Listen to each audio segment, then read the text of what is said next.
What isn't nearly as bad as Reddit? What if you believe? Your relationship. I mentioned an ex being emotionally immature and someone said he's a covert narcissist. Not every relationship conflict is a sign that someone is abusing you.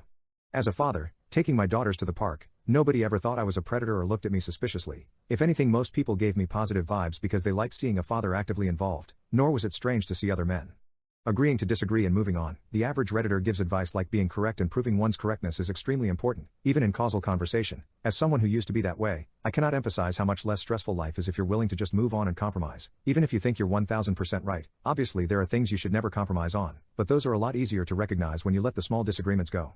Making friends as an adult. Reddit. What if you believe that once you turn 18 it's pure loneliness, but there are absolutely ways to make friends as a grown-up: hobbies, coworkers, couples friends, neighbors. My dad has had more friends than me for most of his life. That's because he goes to his coworkers' parties, and a couple times a year will host one of his own, volunteers at his church as a hobby, and actually talks to the neighbors. Doing anything silly and harmless.